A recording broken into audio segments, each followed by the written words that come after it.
Hi everyone, Gemma here. Thank you so much for watching today. So I'm going to be showing you how I made the haunted house for the recent launch for Made to Surprise. So let's get straight into the tutorial. So this is the first time making this project. So I am going to try and split it down sort of into three sections. The first section being the sort of the side, the bottom of the house, the base of the house, then the roof, and then the sort of the platform that the bag or the box will sit on, and the decoration. So for the house sort of section, you want two pieces of 9.5 by 11. Along the 9.5 inside, score at 2 and 9. Then rotate and score again at 2 and 9. So you do that on both pieces. You want to fold and burnish along the score lines, so all the folds are mounting folds. Next we're going to do a little bit of trimming. So with the 1/2 inch tab here on the right hand side, we're going to work along the bottom, working left to right. So come across to the first score line, excuse me, and cut up to that first score line. Then work your way along and cut up to that first score line again. So you're just freeing up those three pieces. Next you want to take a wedge out of this end square, like so. I've got a little bit of score line there, so I'm just going to take that away.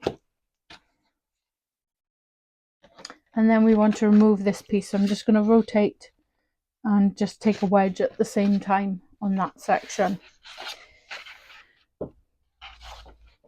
Then we're working with the left hand side, the 1/2 inch tab on the left hand side, and again cut up that first score line, freeing up those pieces.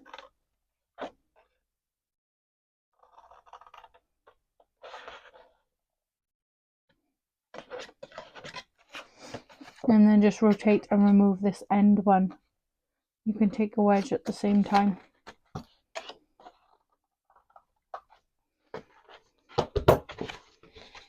So if I take it back to the starting position, we should have a piece that looks like this. So if I bring in my other panel, then we've got two pieces that marry up, and we want to attach them using this 1/2 inch tab. So I'm going to use some quick grab actually for this one.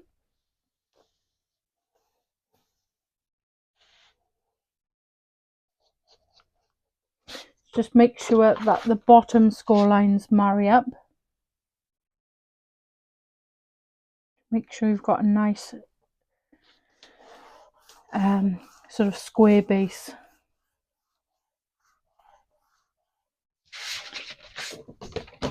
Just flip that over, fold this larger panel back, and add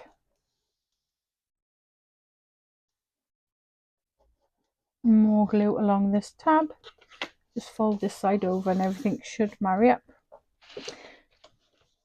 So where we have these wedges taken out of the squares, that will form our base, and then this section forms the lid. So you've got these two square pieces here that will sit sort of inside, and then we're going to be adding on a roof piece. So if you've got a preferred side as your front and back, then I'm going to use this as my front, so I'm just folding this panel back, and then I'm going to fold the back panel in first. I'm going to try and hold this up to the camera, but I think it's going to be a bit close. I'll try and fold that down. There we go. So you've got the base here. Add in Collal glue to these side tabs, like so. Sorry, slightly off camera there. It's quite a large project. And then some Collal glue on the front piece. Fold that over. And then flip it back and go inside. Just press that all down with your bone folder. So we've got the sort of the house starting to form now. So I've got some additional panels that I've inked because this is the starting colour of my cardstock. I wanted more of a vibrant purple, so I used Distress Oxides just to colour the cardstock. And I've used, let me just check, I've used Wilted Violet and Villainous Potion. So coloured it with the Wilted Violet and then just added some shading around the edges just to give it more of a distressed look. So I've cut 2 large panels that measure 7 by 7. I've embossed them using the Brick Wall embossing folder. And then I've cut 2 side panels, again using the embossing folder, and they measure 2 by 7. So this plain piece is for the back, this decorated piece is for the front, and then I've got these 2 side pieces. So because I've got a slight difference in colour, I am going to go around with some ink just on the edges just to hide that sort of contrast and attach these panels. To get this the window effect, I use the Gingerbread House die set, and I've used sort of the window details. I've used the door but not the scalloped edge. I've just used the you know, the inner piece of the door. Excuse me, I'm losing my voice today, I think. And I've added some grey cardstock behind them and just sort of fussy cut round the edge and attach those with some foam adhesive. On these larger windows, I just doubled them up, so I cut this twice, snipped off the rounded edge and then added them on just to give me a larger sort of window pane. So I'm going to go ahead and just ink these edges so that I can disguise them when I attach these panels on the 4 sides, and then I'll go ahead and glue them, and I'll come back to you then for the next step. Okay, so there's all my pieces now attached. I think it's starting to look really cool already, so I'm just going to set this aside and let that dry. For the roof, I have 2 pieces of 4.5 by 7.5, and along the 4.5 inch side, score at 1 on both pieces. So you want to valley fold along the score line. I realise I made an error in the cut-in size, so it should be 7.25 by 4.5. I think that's right, yeah. So 7.25 by 4.5. I'm going to work on one piece at a time because I think it'll be confusing otherwise. So this piece here is for the front, and I've cut 2 additional pieces, one that measures 1 by 7.25 and 1 by 3.5 by 7.25, and I've embossed these. Don't know if you can see it there, just to give sort of some texture and the effect of a roof. And I've used the Made to Surprise Bold Lines embossing folder.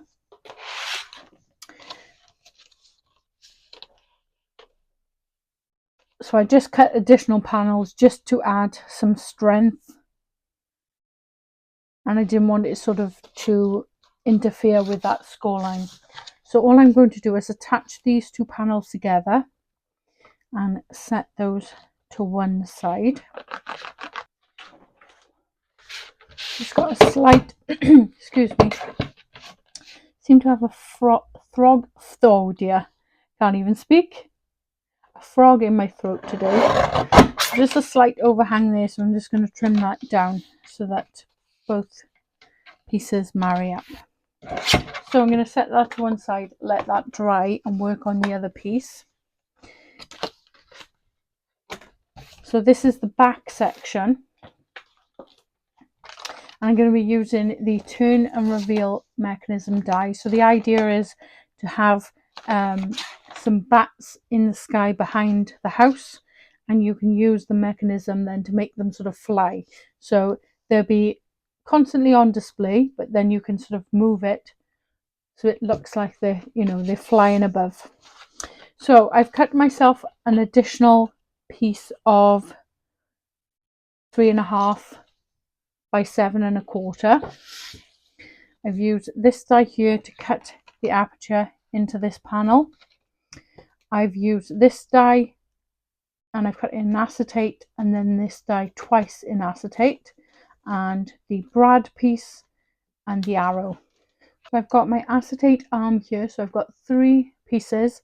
They're attached together using some red tape, and I've popped the brad just in the center of the hole there, and you just want to check that that freely sort of moves in and out. I'm just going to slot the arm behind the aperture piece and sort of position that where I sort of want it.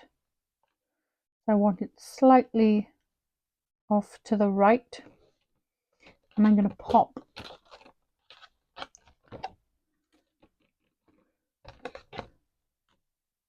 some glue on those brad pieces. It's slightly awkward because I've got 3 arms. Usually I don't have that many, so you can just slot it through. I'm just going to press that down, make sure that's exactly where I want it, and then that should move freely like so.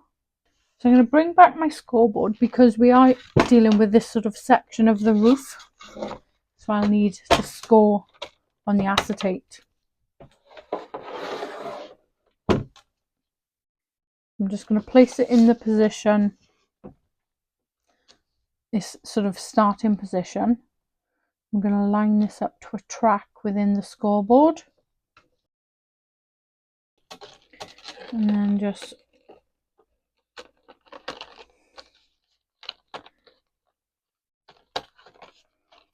bend those into place for now. So again, I'm going to put it into position, which I think is about, let me just check, about there. Flip it over with some foam adhesive. So normally you don't want to sort of add anything to block this from moving. I only want a slight movement in mine. So I think about there and there for the stopper. So just make sure that there's no sort of dips within your cardstock. I think I've got enough foam adhesive on there. I'm just going to do one more check to see I've got the right movement. Yeah, I think that'll be fine. So I'm going to just move that one actually, because I think it'll catch onto the acetate. Just pop that there.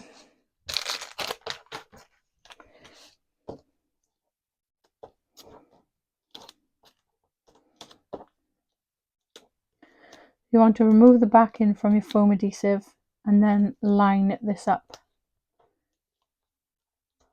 to the sort of center position of your roof panel. Right, I'll just set this to one side, bring back in the other panel, and I'm just going to line them up so that both sides marry up, and then I'm just going to punch 2 holes to be able to thread some ribbon through. Now I've punched those holes, I can now attach this panel on the back.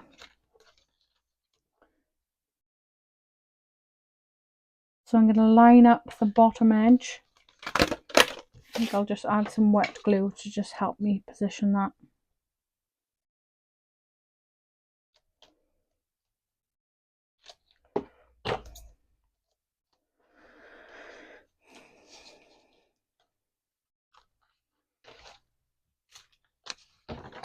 And I almost forgot, you need to add some foam adhesive just on that brad piece, just to help stabilize it and hold it into position. Just do it in the centre there.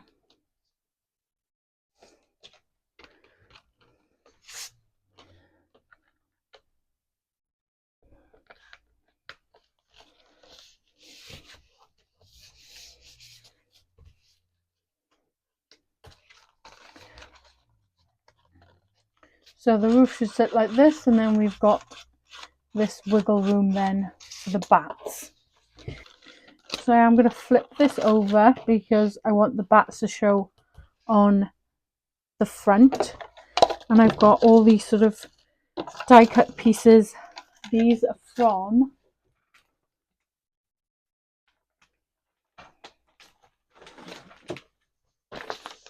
the Halloween Icons die set. So I'm going to use lots of these for the decoration. I think I'll just grab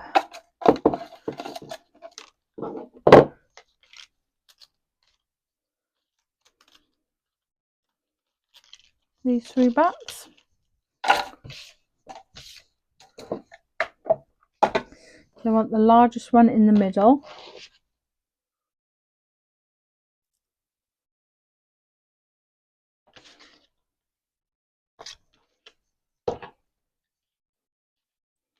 Just a little bit of red liner tape. Couldn't find my tweezers there.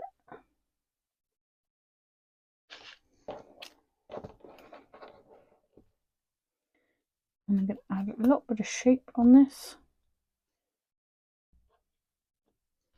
Pop that just there.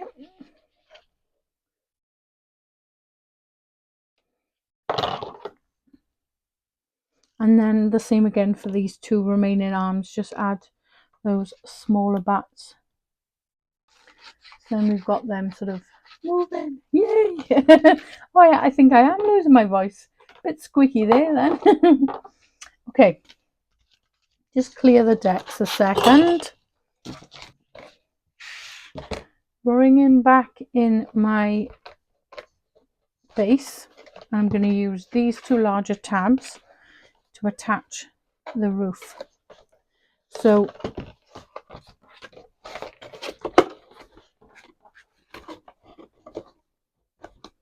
going to have sort of 1/8 of an inch overhang on there. So I'm just going to add glue to this panel.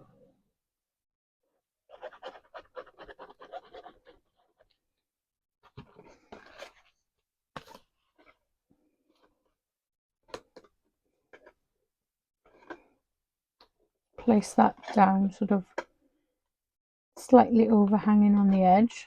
So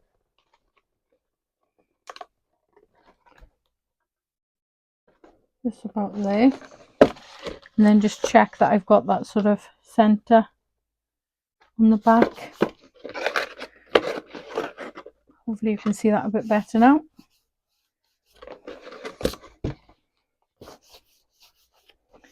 So once you're happy with that positioning, just add more glue to the other side.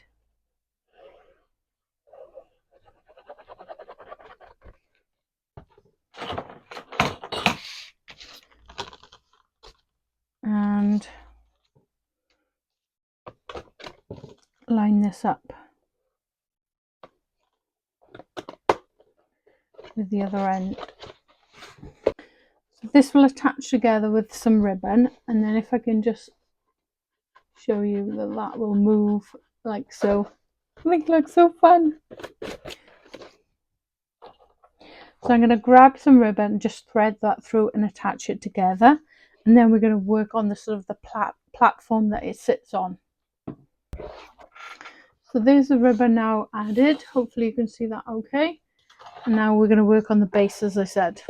So I have a piece of chipboard here that measures 4 by 11, and I've just inked the sides with StazOn just to give, you know, the edge a bit of colour, and then I've added some black cardstock over the top.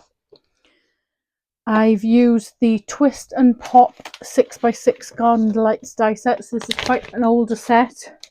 Got this lovely sort of garden fence. I went to say frame for some reason. and I've die cut it sort of several times, so once for each of the sides, and then I sort of partially die cut this, running it through my die cutting machine like 3 times so that I've got one continuous piece. So I've added some acetate on the back just to help stabilize this panel and help it stand up. But my idea is to have this piece on the front here, and then I've got 2 pieces for the side that will wrap around and attach together like so. This is why I've used the grey board, so I've got a bit of a lip to attach onto, and then the house will sit just at sort of the back edge of this base, and then I'm going to add some pumpkins and some gravestones and, you know, additional decoration then to sort of the garden element and the base of the gift bag or gift box.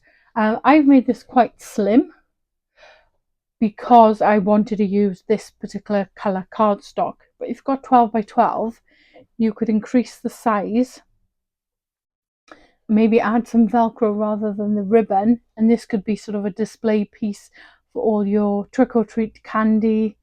You could add that inside. I think that would be really cool. You don't sort of have to have this mechanism, but I just thought it was a really fun element, like a different twist on something that we would sort of have.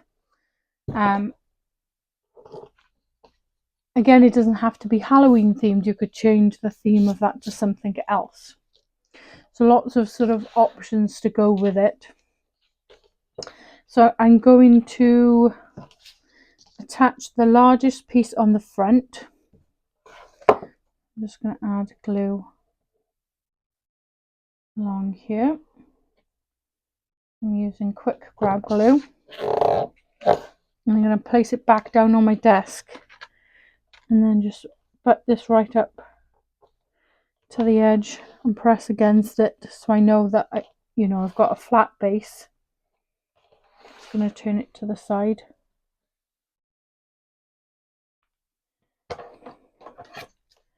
You go in with your bone folder, just add some pressure there. So with the acetate, I've gone completely to the edge because I wanted to leave that gap to be able to attach to this platform piece.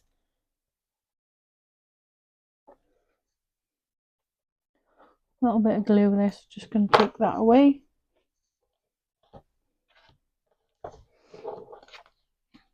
And then I'm going to add these side pieces. I should have added the side pieces first, actually. Oh. Got enough time to just pick the edge up on each side. So just run your glue along there.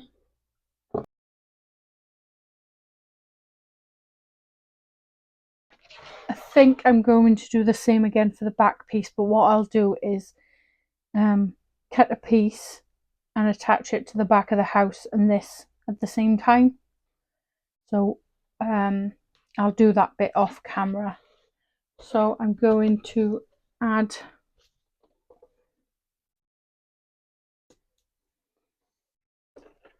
some Collage glue to the base of this box. I'm just going to place that, sorry, I'm hitting the camera. I'm going to place that in the center, just on the back edge. I'll show you better now because I'm slightly off camera there. So that's now attached. As I said, this bit looks a bit bare, so I'll do that sort of as part of the final decoration. And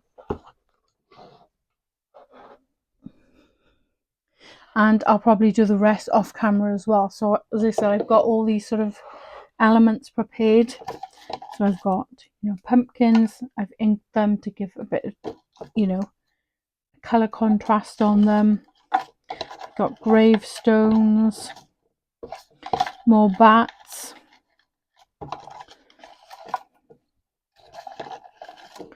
These ones I've just sort of cut them in grey cardstock, inked them with some black soot and hickory smoke, and just sort of dabbed them in places to give sort of the effect of stone. So that's going to go in the garden as well.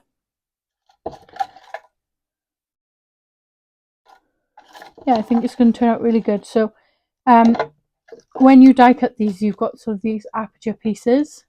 So I like to back them with some black cardstock. I glue them down and then just roughly cut around the back of there then.